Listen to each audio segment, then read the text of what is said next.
I'm Emily. And I'm Hannah. We are best friends and dietitians. We have a goal of challenging nutrition misinformation and fitness trends with an evidence-based approach.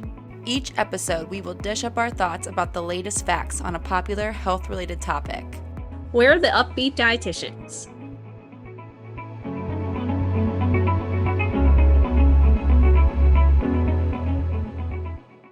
Hello, everyone. Hi, welcome back to the Up-Beet Dietitians podcast.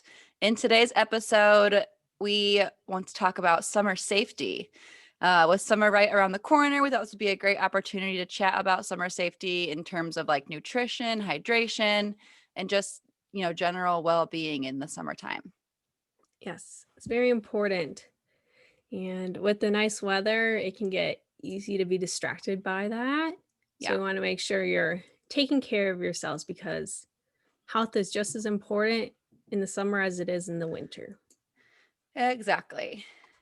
Well, probably the biggest thing we think about when it comes to like summer safety is, I think, hydration. That's one thing that is probably the most concerning, that we get enough hydration when it is getting warmer out. And since the body is 60% or so made of water, it makes sense that we want to get plenty of that when we are sweating more. We have to make up for it by eating or drinking it. So water is very important, as I'm sure you've been told multiple times throughout your life.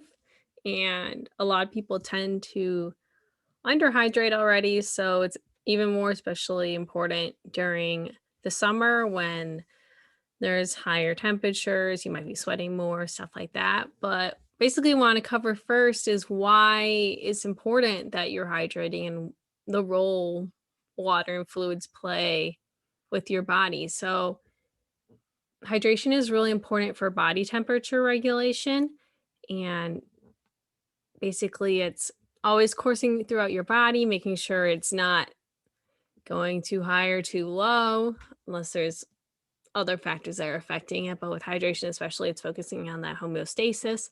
It also helps lubricate your joints. It'll help with preventing infection. Water and hydration is really important for delivering nutrients to your cells, and then overall organ function is maintained very heavily with hydration. So you may be thinking that hydration equals how much I sweat, but it's so much more than that. And that's why dietitians push so much for hydration. And that's why if you are dehydrated, it's so likely that you'll end up in the hospital in some way or other, because the dehydration will lead to other negative effects like organ dysfunction, that sort of thing. So that's why hydration is so darn important. Yes, exactly. Sorry, guys. Sorry. You got it. No, you got it. You got it. Hydration status. Got this. You can make sure you're hydrated by, you could keep track of how many ounces of water you're drinking throughout the day, but a more practical way to do that is just to assess like your urine color. If it is like a light yellow color, you're probably doing just fine on hydration. If it is getting to the point where it's super duper clear all the time, you might be overhydrating, which has complications as well. Here and there, if it is like a clear, you're okay. But if it's constantly clear, maybe back off a little bit. But again, like a light yellowish color is probably what you should be aiming for there. So another way to assess your hydration, or basically figure out how much you should be drinking before, during, or after exercise, because normally, oftentimes with hydration, we also look into sweat loss, which hopefully you're drinking water after you work out anyway, but you might notice if you're a more heavy sweater, there might be larger volumes of fluid leaving your body.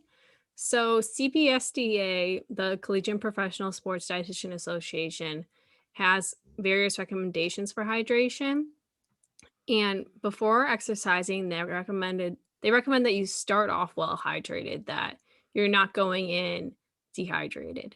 And they recommend you drink about 16 to 20 ounces of water or a sports beverage at least 4 hours before you exercise, and then 8 to 12 ounces of water 10 to 15 minutes before you exercise. Granted, this can be more challenging if you're doing a morning workout. Just try to hydrate the night before so that it'll carry over. You're not going to bed dehydrated. And then during exercise, they recommend drinking water or your sports beverage every 15 to 20 minutes, and this can either be composed of 3 to 8 ounces of water for exercise less than 60 minutes, or they measure it as 2 to 3 large gulps, whatever however you'd like to interpret that. And then they also recommend 3 to 8 ounces of a sports beverage if you're exercising for longer than 60 minutes. That's also a big part of that hydration is with electrolytes, which we'll go into next. But the last component of that is after exercise, you're probably wondering, how much do I need to rehydrate with?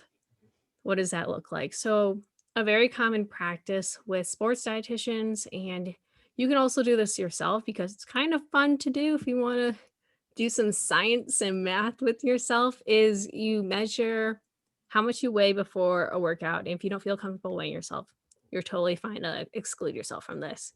But you weigh yourself before exercise or your workout, and then after you weigh yourself and you see how much weight you'll lose. And this isn't like you're losing fat or muscle or whatever. This is including and taking into account your water loss, aka how much you sweat during your workout. And CPSDA recommends that for every pound you lose, you drink 16 to 24 ounces of fluid within 2 hours of exercising. So if like I lost 2 pounds of fluid after I exercised, I would try to drink 32 to 48 ounces of fluid within the next 2 hours and stuff like that. Yeah. So, So I guess in terms of like summer, you could always maybe weigh yourself in the morning, you think, and then like at the end of the day, see how much you have lost, if anything. That can be mhm, difficult though, because your weight will fluctuate from other factors too, like food you've yeah, eaten, going to the restroom. So I'm yeah, not quite sure. It probably does correlate best to workouts. And if you are outside exercising, this will definitely be of utmost importance because it's going to be hot and you're going to be probably sweating a lot more in the summer, and hydration is even more important. yeah. You could almost do like an assessment one day where you have a beach day or you'll be outside all day with friends. Or granted, take whatever period of time you can assess and you're not going to have other factors that will affect your weight, and take that time to kind of see how your body changes and take that into account for the future. So, because you Yeah, don't have to like measure yourself every single time you work out and be like, oh, I need this much fluid this time. Over time, you'll kind of feel yourself out, figure out if you're more of a heavier, lighter sweater, and then you can figure out how much fluid you need. exactly.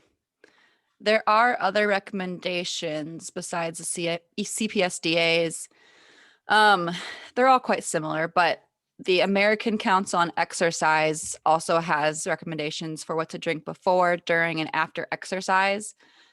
And they say the same thing for after exercise. So drinking 16 to 24 ounces of fluid for every pound of body weight lost. But they say before drinking 17 to 20 ounces of water 2 hours before the start of exercise. So it's a little bit more specific, I think, than CPSDA's. And then being sure to drink, this is probably what they mean by a gulp, drinking 7 to 10 ounces of fluid every 10 to 20 minutes during exercise. Yeah. So I guess that's more of a numbers way to interpret what a gulp would be. So they're very similar. It's just put more into ounces from the American Council on Exercise. Yeah. And if you feel like you need more fluid, that's completely fine. You don't have to limit yourself to these ranges. They're more so to just give yourself an idea of how much you should be replacing. Yeah, exactly. And I think it's important to note here as well that rehydration occurs best in the presence of sodium. So that's why sports drinks are a thing. It just helps sweaters, or I guess athletes is usually the ones who are drinking those, but um, to kind of rehydrate with the fluid that they're getting in. So that's why sodium kind of plays a role here too. Yeah. Your electrolytes are very important, and oftentimes when you sweat a lot, you lose a lot of electrolytes, and there's a lot that those affect, and that's why it's so important that you are replenishing them because oftentimes. If you're not, they can also affect your fluid status, your hydration status, stuff like that. Yeah. Cool. Okay. How so now on to if an individual is not being conscious of their hydration status, and how will they know if they might be dehydrated and could be experiencing signs of dehydration? This can you can even notice in yourself or others to help prevent yourself from getting to that extreme other end, which we don't want you to reach with dehydration. But to just go over some quick early signs that will show up with dehydration, you might experience feelings of thirst, flushed skin, premature fatigue, an increase in body temperature. You may experience faster breathing and a pulse rate and an increased pulse rate. You additionally might observe an increased perception of effort where it's harder to do simple tasks. And then you might also observe that there's decreased exercise capacity. So if like you're playing beach volleyball or something or a sport outside and someone or yourself is really struggling to do something that you could normally do with no effort at all, that might be a sign of dehydration. Yeah. So if these signs start to show, obviously the first thing to do is start to hydrate. Yes, it's very important. Yeah.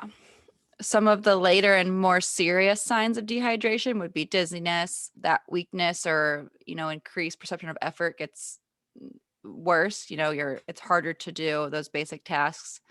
And then labored breathing that also worsens right along with exercise. Prevention is key, Yeah. but it's important to know the warning signs in case you can stop someone from getting very dehydrated. Yeah. So the next section, I found some recommendations from the Academy of Nutrition and Dietetics because I was curious what the daily recommendations were with hydration. I feel like I've heard so many different things around body weight, around how much you work out, and all these other things. Age is a factor. So many different recommendations, but I did find very general recommendations that I think maybe would be like an average of everything. But the Academy recommends that women consume 11 and a half cups of water each day. And then they also recommend that men consume 15 and a half cups per day. And it's really include to it's it's really important. I just combined words together. So for existence. Yeah. And included, anyway, it's really important to also note that these recommendations include both water from food and beverage sources. And I believe the note that they made was I forgot what percentage it was, but it took off about 1 to 2 cups of fluid from that recommendation because you'll automatically get it from food. And that's if you're consuming a balanced diet with high water containing foods, which we will discuss next. But these are, I'd say, a good range to shoot for. There are many hydration guidelines out there, but these are one of the most general ones I found. Yeah, and since there are so many, that's why I think that using your urine's kind of the best way to tell how you're doing. Um, Again, if it's like a light yellow color, you're probably doing okay. Yeah. Yep. Okay, so speaking of foods that have a whole lot of water in them, I guess the ones we always think of or include like watermelon. Everyone knows that has I almost said a bad word. I guess we are explicit on Spotify, so We are. almost And a shit everything. ton. Um, so actually all of our melon, watermelon, cantaloupe, those are all 90 to 100% water, which is crazy. Strawberries are another good one. Lettuce, I guess that one makes sense. Carrots, celery, spinach, cabbage, and cooked squash. Do you know if raw squash? Or is it like once it's cooked, it kind of like absorbs fluid? I guess it's cooked. That's what I found. I don't know why. Thanks, I, Academy. yeah. Thanks, and Andy. I'm not quite sure because I always thought when food is cooked, the water is most likely evaporated. Yeah, maybe if you steam it. I don't Oh, know. it did not specify. It did just say cooked. Yeah, well, Uh, I'm sure it's probably at least like 70% water, even if you yeah, you're still ate it raw. don't hate on squash, even Yeah, if just because it's not always 90 to 100%. but no one's eating raw squash, so I guess that would maybe be why the answer is cooked, but I don't know. Anyway, some fruits and veggies that are a little bit lower but still great sources of water would be bananas. That one's surprising to me. I didn't think of them as being like a high water content food. Yeah, me But neither. grapes are another one. Oranges, pears, pineapples. Carrots were definitely also in the other category, so I'm a little confused about that one. That's a mistake on my part. Okay, I thought I'm gonna blame the academy anyway. No, And no, then cooked they're gonna broccoli and come after avocados. me They're gonna like take away our licenses or something. because I miswrote what was on their account. Well, carrots are good in both. I was gonna say either Carrots, way, don't hate on cooked squash or carrots, raw or cooked. yeah. So another fun way to get in all these high water containing fruits and vegetables are smoothies, which kind of just hit different in the summer. I think. I use that only about food. That's it. Oh yeah. Um God. my thought process was there and then you laughed at what I said and now I'm embarrassed. I'm sorry, I'm not trying to embarrass you. I just never heard you say that before, so it caught me by surprise. I'm a new individual, Hannah. Ooh, that's a t-shirt. Smoothies hit different. I love it. Yes, Okay. yes. Anyway. So, smoothies are very popular in the summer. If you didn't already know, because not only are they a beverage, but they're also can be made a food. I'm just saying that. Is that why they hit different? No, they just taste better Can we because tell I that think Emily likes smoothies? I really like smoothies, but also local produce is better in the summer Oh, true. because it's more fresh.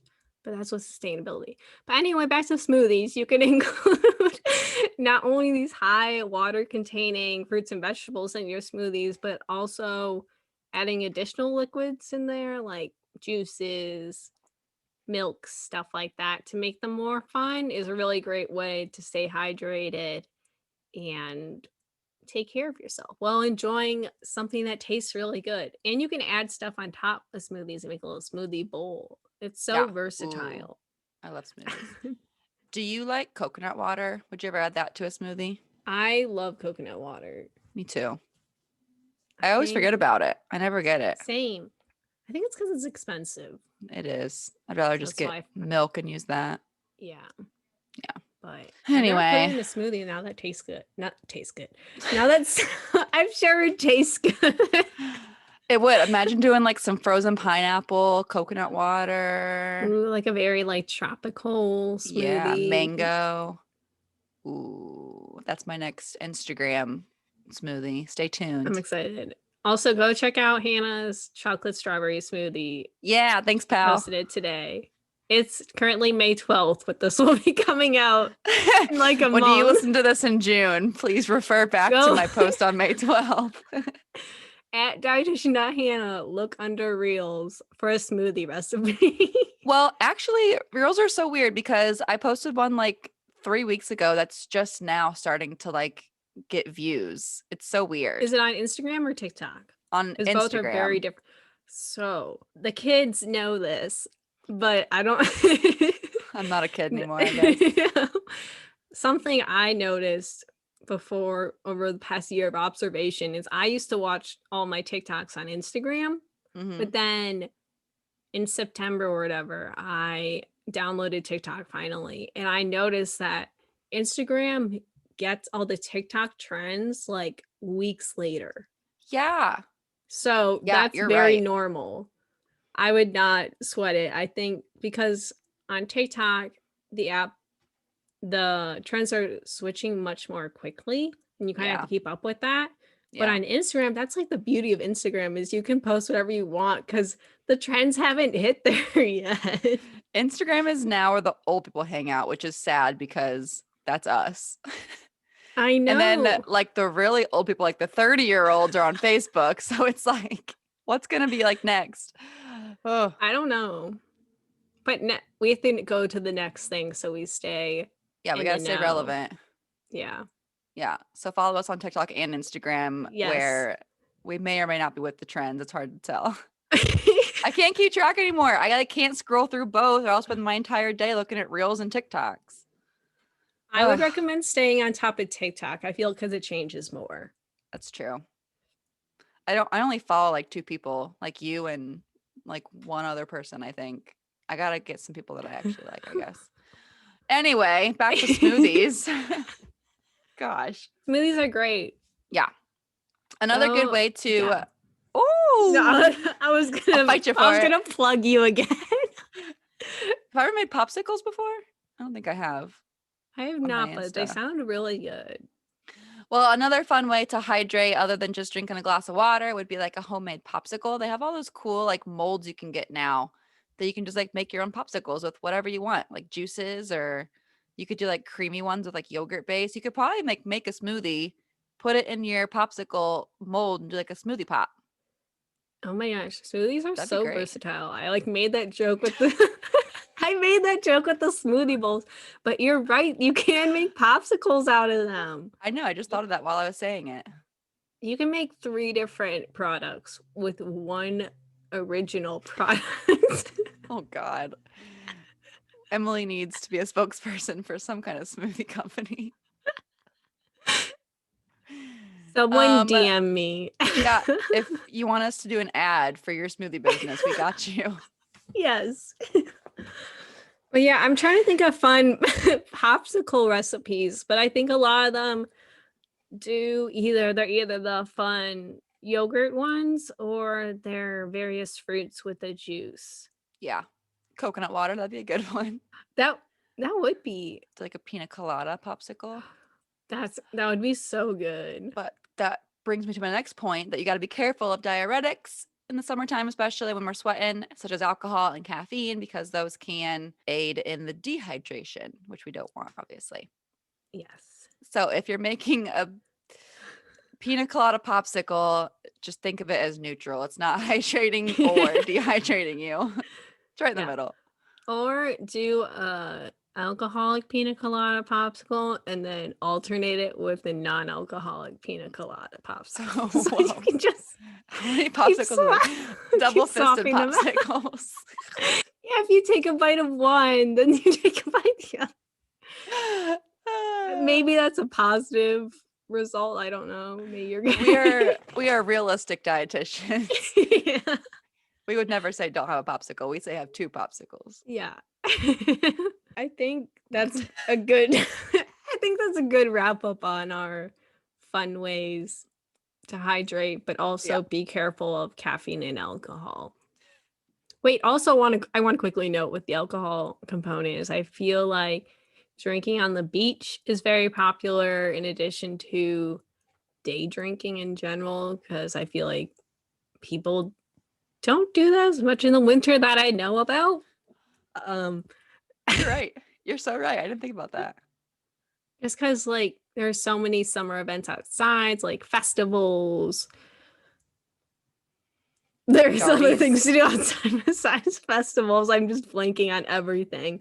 But basically, alcohol consumption is very normalized. I'm not saying that like in a bad way during the summer, but it's important, especially in that heat, that you are drinking water because just because alcohol is a fluid does not mean it is helping you with hydration, Yeah. unfortunately.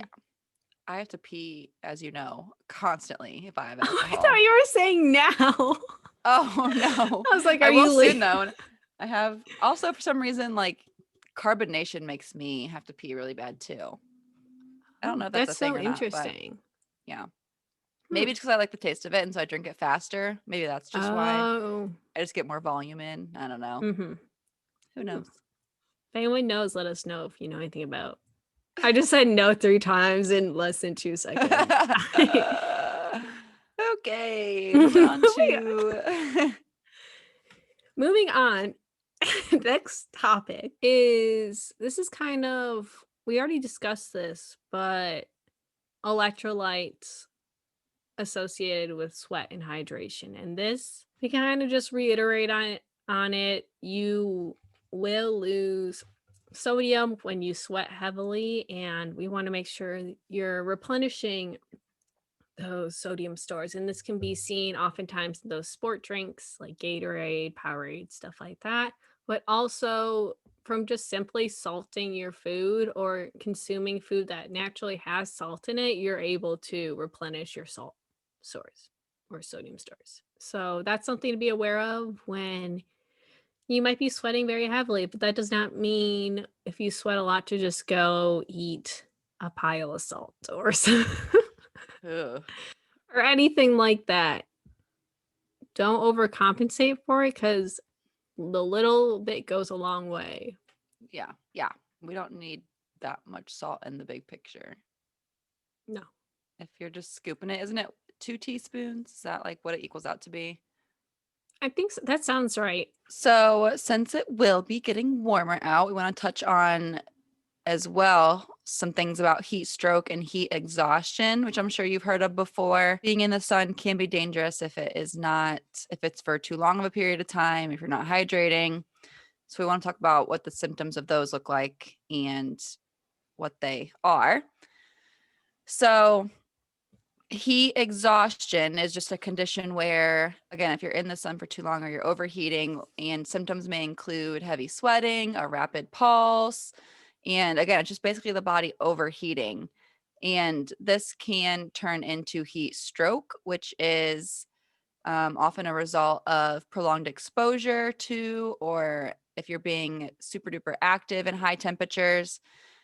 And it kind of goes in the order of like heat cramps. So that's kind of like the first more mild sign that you're overdoing it in the heat, to heat exhaustion, then to heat stroke, which is very, very dangerous. So, another large component of summer is the sun.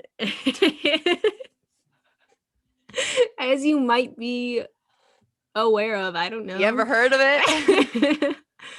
But we really wanted to reiterate the importance of wearing sunscreen, sunglasses, and hats. This isn't directly nutrition related, I'd say, but as you know, it's very important to wear sunscreen to protect your skin because not only will it increase your risk of getting wrinkles and drying out your skin more, but also can lead to skin cancer and other skin conditions. And we don't want that. Even if you think I know you'll like looking darker because it might make you look more toned, which it will because someone explained that to me somewhere where if you're darker, you can show your tone more. I don't know.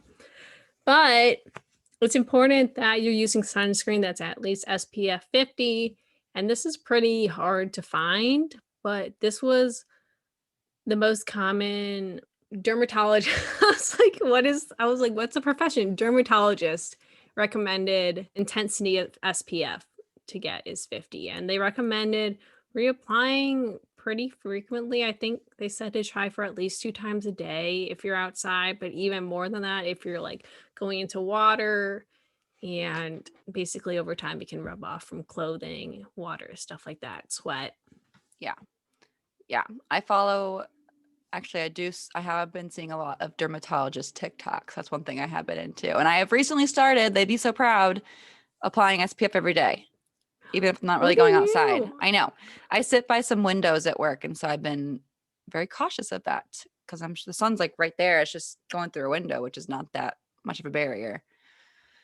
I think it's just 35, but if I were to go out in the sun intentionally, I would definitely do a little bit higher than that. Yeah. Sunglasses to protect your eyes when you're outside. Please don't look directly into the sun with sunglasses or without. And hats can also prevent additional shade from the sun, and you'll look fashionable while What is doing so. dietetics? We go from like pina colada popsicles to don't stare into the sun. It needs to be said. It did. It really I don't did. know. Actually, I don't know if it needs to be said. We just saved someone out there's life who's listening, or at least their Uh, vision. yeah. Well, So speaking of our friend the sun, it does have some benefits. It's not all bad. It does make you look tan, but again, the risks of that do not outweigh the benefits of wearing sunscreen. But you can and should and will. What's the right verb? The sun gives you vitamin D is what I'm trying to spit out, but I can't for some reason. So we do absorb vitamin D the best when we do get it from the sun. And if you live in the Midwest like us, we often don't get enough vitamin D because it's only sunny like 2 months out of the year here, pretty much. So we really try to soak it up during the summer months. But the recommendation to get adequate vitamin D from the sun is to be out in the sun for 10 to 30 minutes several times per week to get your vitamin D. yeah, kind of leading into our summer fun activities is barbecue season, which is very fun because the food is very good and you get to enjoy the outdoors and see so many people, hopefully, eventually, once COVID decreases more. Um, but this is another time that you should be thinking about your health. And this, we can really discuss a lot about food safety because oftentimes you don't want to give your guests food poisoning. That would be a bad host. Number one, you'll be a They would bad not come back host. next year. And two, it's preventable. So Yeah. why not? You're really selling this. I don't know what mood I'm in today, but I don't know what's going on. I'm I just don't saying either. anything that comes to my brain. Your filter is not in place No, today. there's no filter today.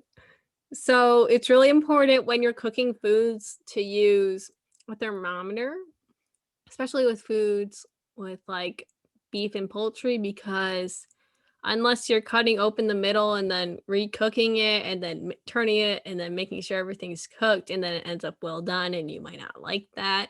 A thermometer is a very easy hack to just stick in your food and check the internal temperature.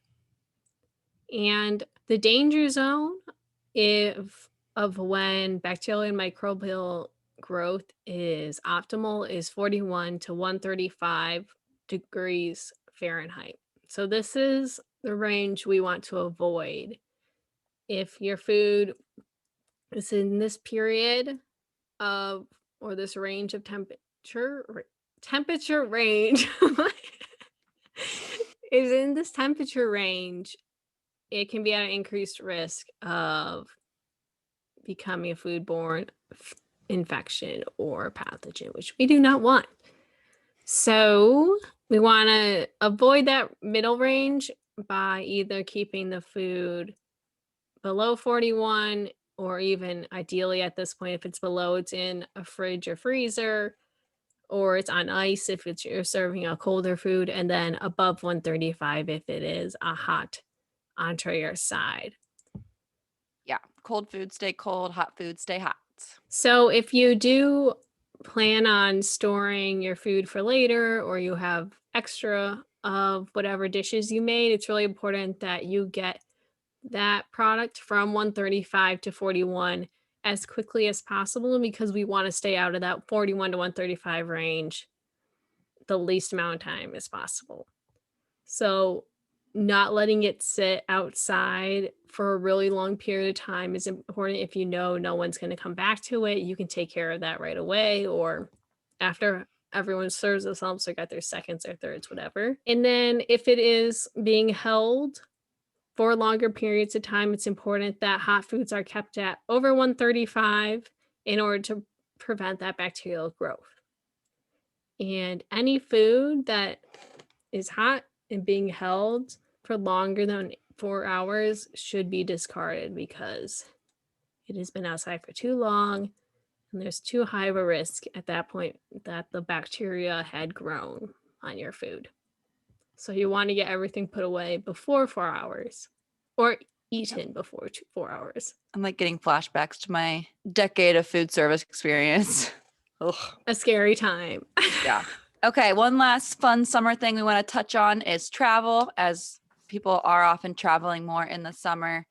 And really, all I want to say here is just some different snack ideas rather than going out to eat all the time. Again, I'm a big fan of eating out, so doing that here and there is just fine. But if you are looking for different snacks to bring on the road, here are some ideas for you. I like to do like a homemade trail mix, or you could buy a trail mix, but I like to do it homemade so I can get rid of the raisins because who likes raisins? I'll do like, unless you go to Target. Actually, I have some right here. Target has like these really good, actually, there's raisins in this one. Anyway, This is controversial. You just hated on raisins and now I you just had a have revolution. raisins Well, in I'm your not going to trail eat mix. them. I'm going to pick them out because they're disgusting. Oh. Anyway, trail mix is great. You could add whatever you want, like nuts and seeds and some kind of sweet usually is good, like a chocolate or M&M. Beef jerky is a great high protein snack for on the road. And all of these really hold well too. They don't need to be kept cold or hot. Granola bars, protein bars, fruit, of course. And then along with the fruit, it actually is peanut butter is always a good thing to have with it too, to keep you full for longer. So these are our fun and hopefully helpful tips for this summer because we want you to stay safe, take care of yourself, and enjoy the nice weather. Yeah. So, moving on to our bonus question. This is a really fun one that I don't know. I thought of it randomly one day and I was like, we need to discuss this. So, I asked, and now we're asking the council, is what is the best season for themed foods? And for context of examples I wrote down for Let's go through spring, spring first because that's the best one. I couldn't think of any spring food. So I put rainy question mark, water question. I have no idea what spring foods are. I just all, I, think of all I can think like, of was like flowers, but yeah, we don't eat that. And there's like not really maybe flower themed. berries. Oh, that's Like, true. but even that's like summer. Like you could have like fresh fruit is summer, like you have on your list here. Yeah. I So don't think spring has themed foods. So there maybe aren't just there aren't really any holidays either in the spring. Mother's there's Day, Easter, Easter. Yeah, well, I think but like, our apprehension is showing that spring is not the winner. yeah, justice for spring, but also I'm not upset if there's Yeah. nothing else. Next. So another example then leading on to summer, I noted like fresh fruit, picnics, barbecue, ice cream, stuff like that. There's a very high contender on best season for Yeah. themed foods. And then fall, which is a whole nother thing with all the pumpkin and then all the Halloween themes stuff. And then lastly, I talked about or I wrote down winters like soups, stews. I wrote peppermint mochas and like Smiley hot face, by the chocolate. way. She wrote peppermint mocha smiley face. Yes. But I would love to hear Hannah go first because I thought I knew, but then the more I thought about it, I did not know what my favorite season is for themed foods. I currently am having an internal two-way tie between summer and fall. I think fall is a little bit ahead just by like a hair. Because if you guys know me, you know that I love pumpkin stuff. I have like an entire like highlight on my Instagram of like all the pumpkin stuff that I get. That's like my goal from like October to November is just to like find all the pumpkin things. So that is making fall very convincing for me because I am a big pumpkin lover, but I also love a picnic and a barbecue. I love like a pulled pork sandwich, ribs. Uh, I just love actually like barbecue sauce itself is delicious. Baked beans, coleslaw, watermelon. I love like barbecue desserts like poke cakes and like that kind Oh, of yeah. stuff, I feel like are always very summery. So I can't decide. I think fall is like a little bit ahead because I do love pumpkin and it is just very suitable for that time of year. But summer is very close behind it. Okay. That's what my tie was also between for basically the same reasons.